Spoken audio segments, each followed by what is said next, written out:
Sheekh Shariif waa la yaqaanaa waa madaxweynihii dalkan ka bixiyay kumeel gaarka waa madaxweynihii shabaab kula dagaalamay halkan anoo prime minister u ah aniga isagoo wada shaqeynayna yaan magaaladan ka xoreynay shabaab oo ka xoreynay shabeellada dhexe iyo shabeellada hoose si nabada yaa xasan sheekh maxamuud loogu wareejiyay xilka iyadoo loo nadiifiyay magaaladan saad ogteen magaaladan shabaab yaa nus haysatay duruuftaas adag iyadoo la soo maray dadaalkaas badan iyadoo la soo maray doorashadii lagu qabtay magaalada dhexdeeda iyadoo dibadda laga keenay oo lagu soo dhaweeyay xasan sheekh maxamuud ma istaahilaan madaxweynihii intaas sameeyay inuu naftiisa khatar geliyo waxaa ku xigay aniga oo uga tagay qalabku hadda kula dagaalamay beebeeyada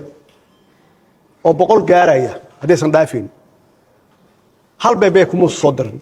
markaan imaanayna hal beebee dalka ma lahayn hubkaas waxaa loogu talagalay cadow looguma talagelin madaxdii shalay isaga ku wareejisay xilka oo si sharaf leh oo Soomaalnimo ah oo wadaniyad ku jirta shaqadaas ugu qabatay ugu wareejisay waxaa intaas dheer waxaa lagu weeraray isla maalintaas ra'iisul wasaarihii hore Xasan Cali Khayre iyo salaadiin kale oo ugu horeeyo ugaaska beesha Murursade oo waliba loo diray soo sheegay madaxweynaha inay sulux ka keenaan iyagoo ku maqan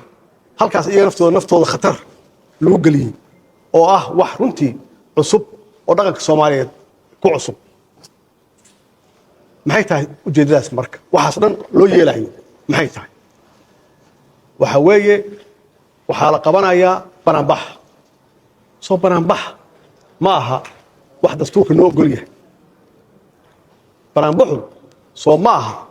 wax qodob ku jira dastuurka ah oo qof kasta muwaadin ah inuu soo bandhigo shucuurtiisa iyo dareenkiisa banaanbaxu soo ma aha waxa shacabku ay ku weydiisanayaan dowladooda waxa ay rabaan iyo waxa ay dhibsanayaan maxay tahay dhibaatada ku jirta haddii shacab la soo saaro waxa weeye doorasho diid weeye wax kale ma aha maxaa yeelay Sheekh Shariif iyo raggiisa kale waxay ka banaan baxayeen in dalka doorasho u galo xalaal ah oo la wada ogol yahay oo wada ogol ah oo consensus leh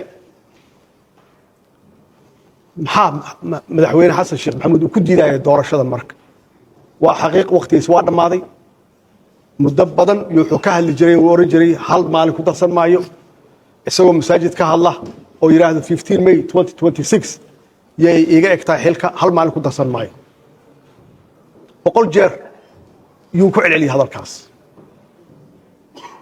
waxa intaas dheer wuxuu samaystay